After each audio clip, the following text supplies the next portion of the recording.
मेरा नाम तरुण घोष है और ये छतरपुर इनक्लेव फेज़ 1 में हम रहते हैं। तो ये रविवार 3 जुलाई की घटना है। शाम को 7:05 पे हम ऐसे ही टहलने अपने इन लॉज़ के यहाँ पे गए हैं। यहाँ से इस गली में 4 मकान छोड़ के इन लॉज़ का घर है। तो वहीं पे हम गए थे 7:05 पे। और फिर हम जैसे डेली रूटीन होता है, कभी कभी हम संडे को जैसे वैसे ही चले जाते हैं। तो हम लौट के आए 8:45 बजे के करीब, 1-1.5 घंटे में हम वहाँ से जब लौट के आए, तो हम जब लौट के आए हस्बैंड वाइफ, तो हमने देखा हमारे गेट का ताला टूटा हुआ है। तो उस समय तो हमें लगा कहीं ऐसा तो नहीं कि हम ताला लगाना भूल गए हों।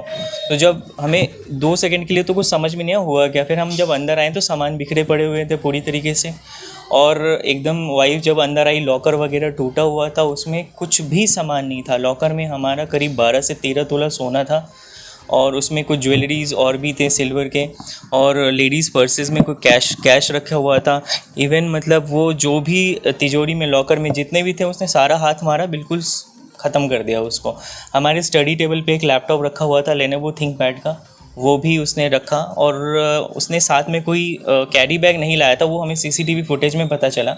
इवन हमारा जो पिलो कवर है उसको एज ए वो कैरी बैग यूज़ करा, उसमें लैपटॉप और सारे कैश और जो भी गोल्ड वगैरह थे उसमें डाला। और ये जो भी पूरा घटनाक्रम था ये 5.5 से 6 मिनट में उसने करके बहुत ही आराम से निकल गया।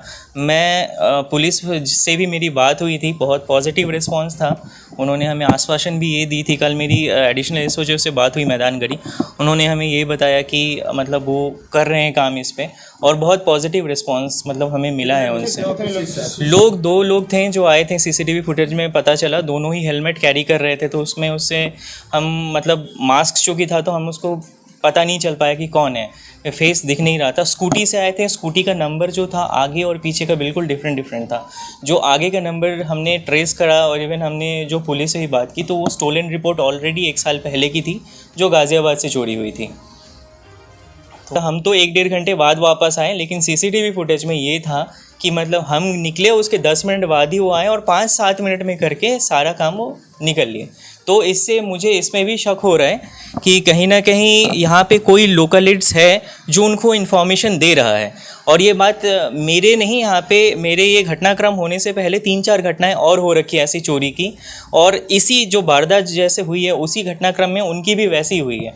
तो अभी मैं बाकियों पे तो कुछ चर्चा नहीं करना चाह रहा हूँ, मैं अपनी बात कर रहा हूँ कि मेरी पुलिस से जो भी बात हुई थी तो पॉजिटिव हुई है। मैं आशा करता हूँ कि शायद जैसा उन्होंने बताया है कार्रवाई त्वरित हो।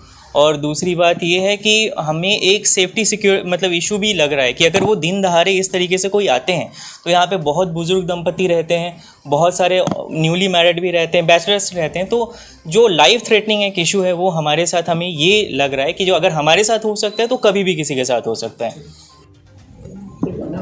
मेरा नाम सरबजीत सिंह है, मैं यहाँ पर एक्स प्रेसिडेंट हूँ।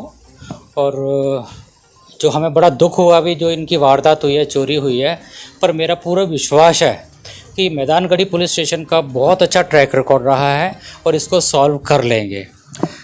काफ़ी दिन से एक चीज़ बोलना चाहूँगा, अवेयरनेस प्रोग्राम या टेनेंट और सर्वेंट वेरिफिकेशन नहीं हुआ।